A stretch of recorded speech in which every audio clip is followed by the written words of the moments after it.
안녕하십니까? 남은 자손과 선악의 대쟁투 네 번째 시간입니다. 말씀의 제목은 남은 자손의 사명에 관하여 함께 살펴보도록 하겠습니다. 총 6개의 과 중 우리는 첫 번째 과를 통하여서 하늘에 전쟁이 있으니 라는 주제로 대쟁투를 살펴보았습니다. 두 번째 시간 대쟁투와 구속의 경륜을 통하여서 대쟁투 가운데서의 십자가의 의미를 살펴보았습니다.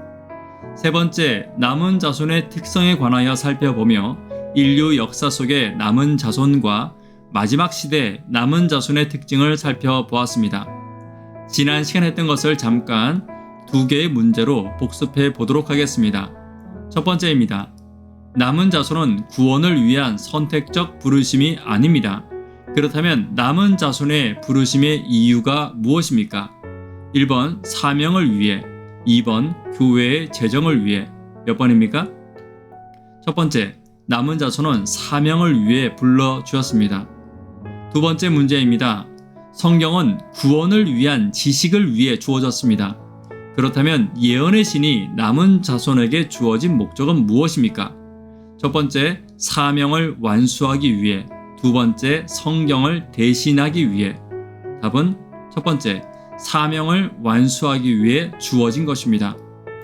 그러므로 우리가 성경과 예언의 신을 함께 읽을 때 구원을 위한 지식과 사명을 위한 지식이 함께 쌓이게 될 것입니다. 오늘은 남은 자손의 사명에 관하여 함께 살펴보도록 하겠습니다. 첫 번째, 사명을 위해 부르심. 두 번째, 남은 자손의 삼중 사명. 세 번째, 세 천사의 기별을 차례대로 살펴보도록 하겠습니다. 요한계시록 14장 6절 말씀을 먼저 함께 읽습니다. 또 보니 다른 천사가 공중에 날아가는데 땅에 거하는 자들 곧 여러 나라와 족속과 방언과 백성에게 전할 영원한 복음을 가졌더라. 함께 찬미하도록 하겠습니다.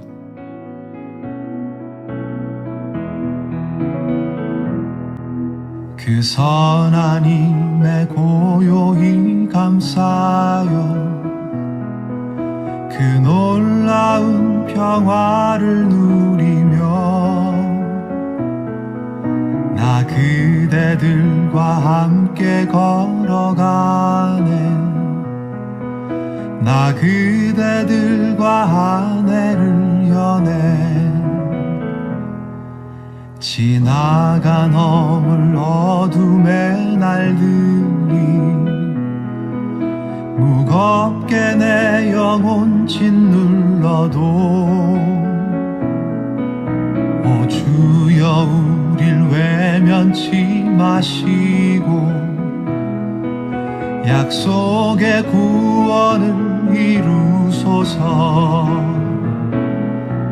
그 선한 힘이 우릴 감싸시니 믿음으로 일어날 일 기대하네. 주 언제나 우리와 함께 계셔 하루 또 하루가 늘 새로워. 주께서 밝히신 작은 촛불이 어둠을 헤치고 타오르네. 그 빛에 우리 모두 하나 되어 온 누리에 비추게 하소서.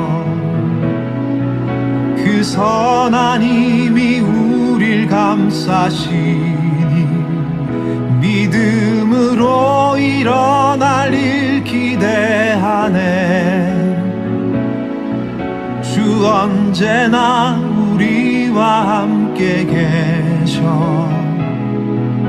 하루 또 하루가 늘 새로워. 이 고요함이 깊이 번져갈 때 저 가슴 벅찬 노래 들리네. 다시 하나가 되게 이끄소서. 당신의 빛이 빛나는 이 밤 그 선한 힘이 우릴 감싸시니 믿음으로 일어나릴 기대하네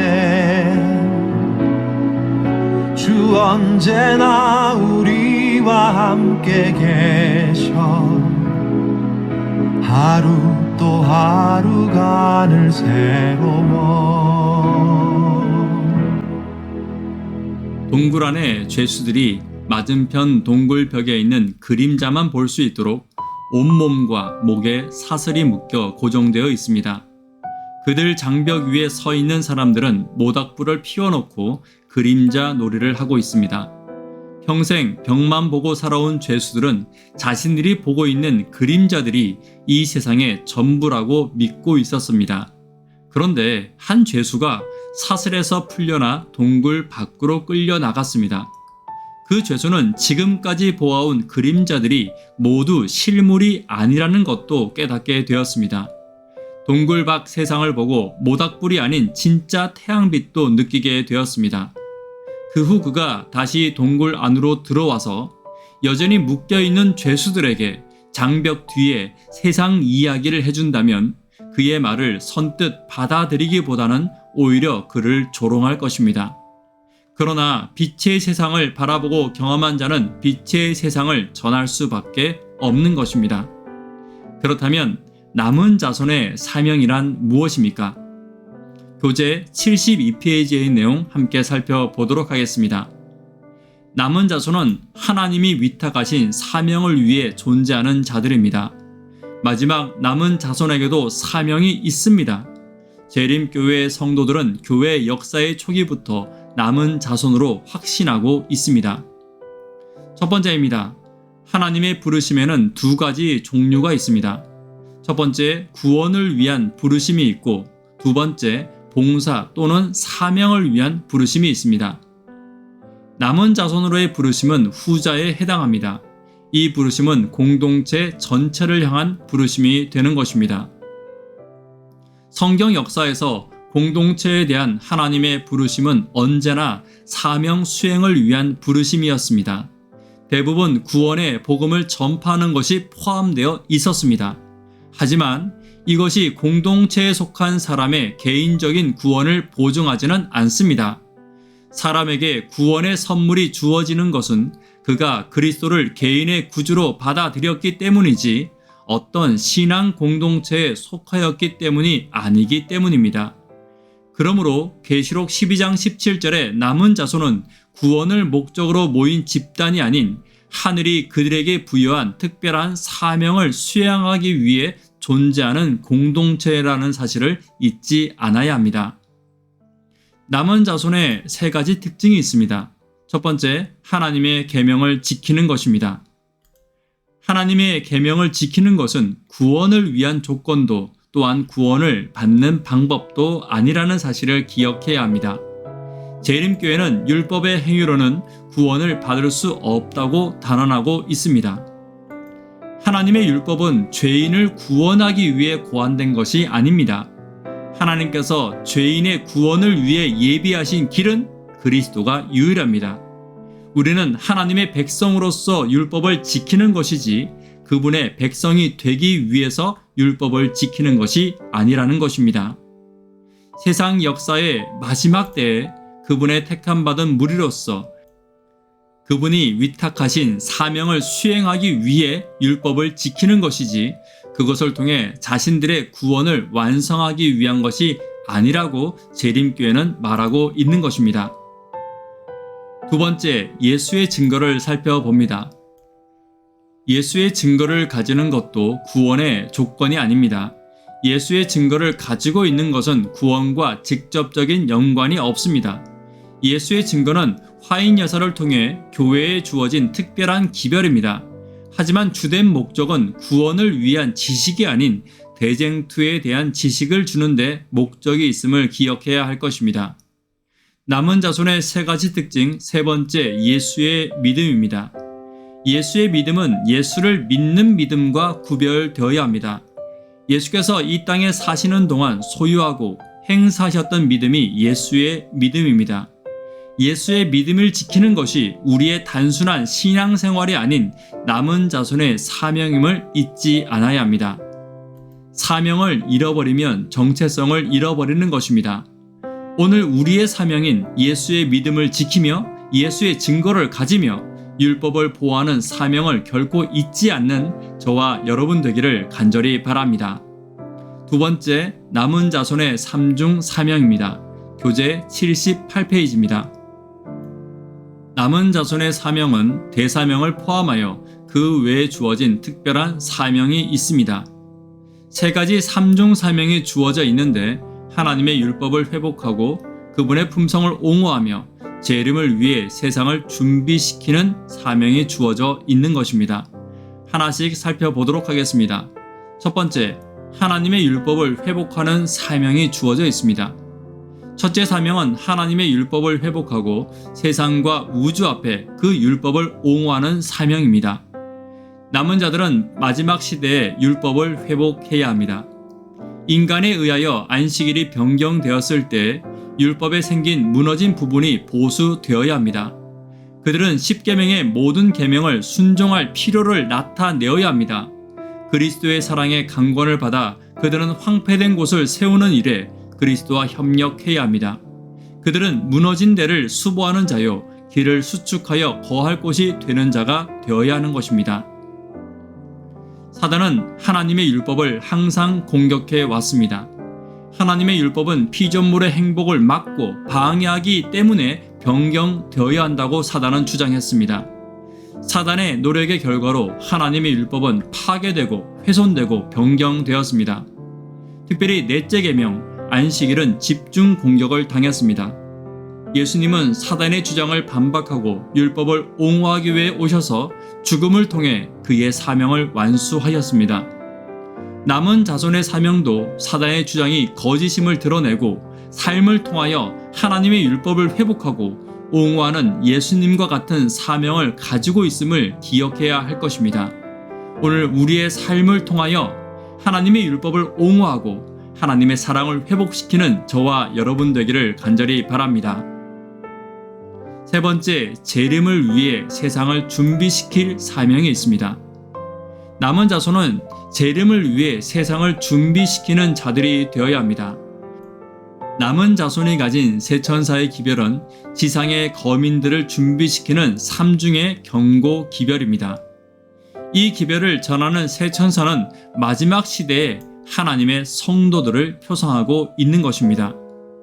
남은 자손의 세 번째 사명인 그리스도의 재림을 위해 세상을 준비시키는 것은 세상 모든 사람을 구원받을 수 있도록 준비시켜야 한다는 의미가 아닙니다. 그것은 곧 남은 자손인 그들이 세상 사람들로 하나님이 어떤 분이신지를 분명히 깨닫게 해주는 것을 의미하고 있습니다. 온 세상이 하나님이 어떤 분이신지를 분명히 깨닫게 될 때, 또한 사탄의 조작과 정책이 명백히 드러나게 될 때 각 사람은 자신의 자유의지로 자기의 섬길 자를 택하게 될 것입니다. 남은 자손은 이 같은 사명을 위해 하나님의 부르심을 받은 신앙 공동체입니다. 그리스도의 생애가 하나님을 향한 사탄의 비난에 대한 하나님의 답변이었던 것처럼 이 마지막 시대의 남은 자손의 삶도 하나님의 사랑의 증거가 되어야 하는 것입니다. 세 천사의 기별을 살펴보도록 하겠습니다. 교재 85페이지입니다.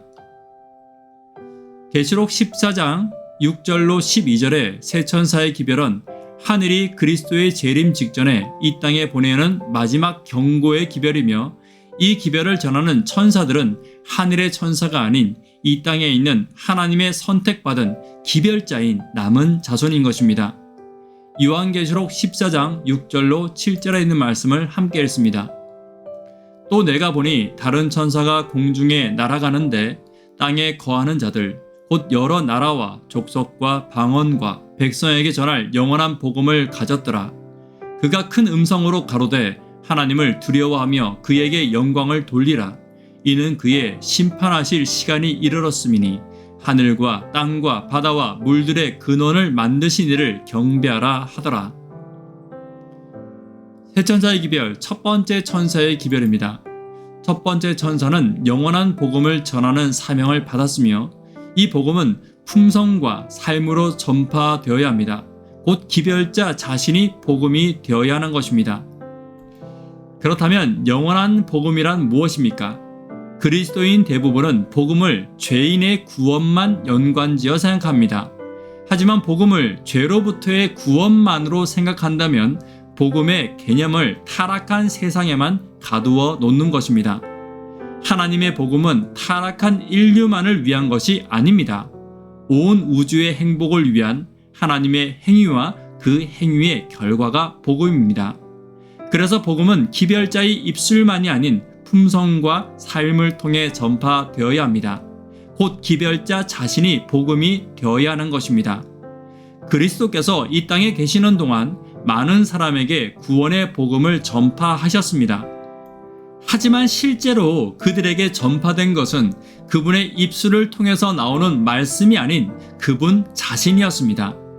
첫째 천사에 의해 전파된 영원한 복음은 인류 구원에 관한 복된 소식이라는 한정된 의미보다는 모든 피조물에게 언제나 복된 소식이 되는 창조주 하나님이라는 의미로 이해되고 해석되어야 할 것입니다.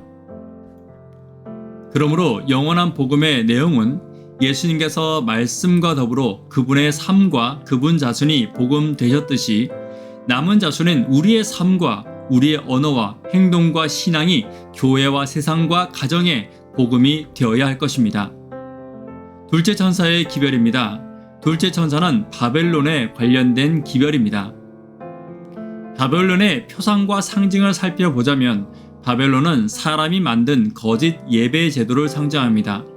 바벨론은 그런 제도를 옹호하고 유지하는 배도한 교회를 상징하고 있습니다. 음행은 국가 권력과의 결탁, 포도주는 이단적 가르침을 상징하며 바벨론은 참과 거짓이 혼합된 상태를 말하고 있는 것입니다.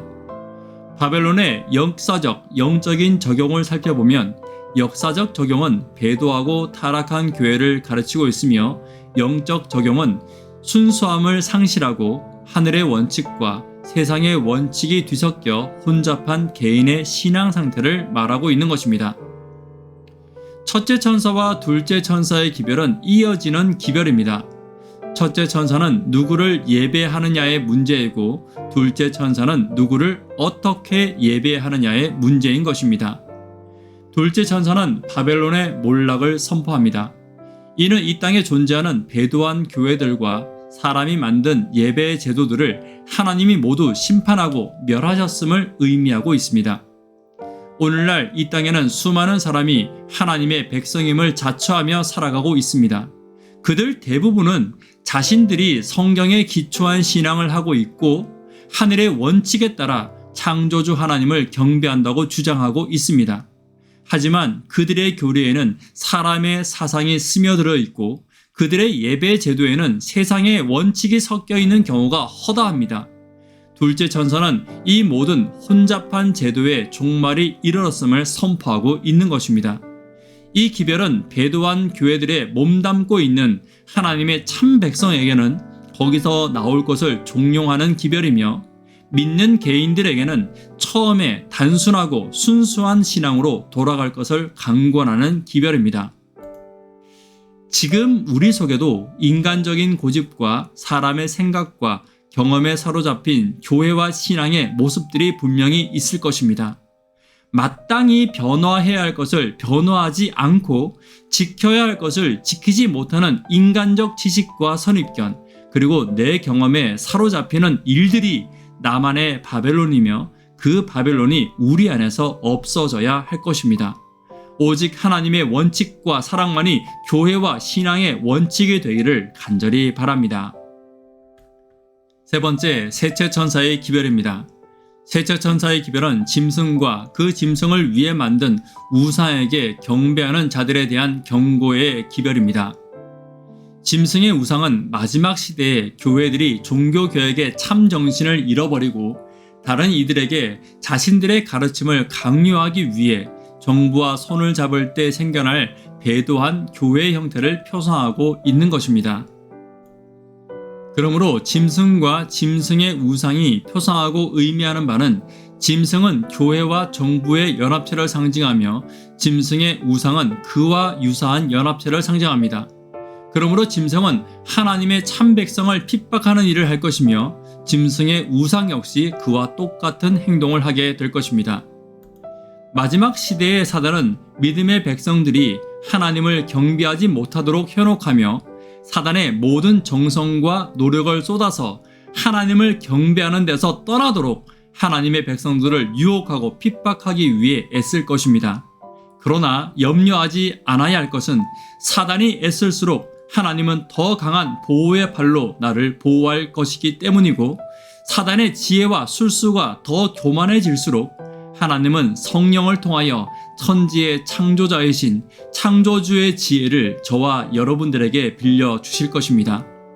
마지막 시대에 우리의 사명을 다 이룰 때까지 악한 마귀의 유혹에 성령으로 승리하며 악한 마귀의 핍박에는 하나님의 강한 팔을 의지하여 승리하는 저와 여러분이 되기를 간절히 바랍니다.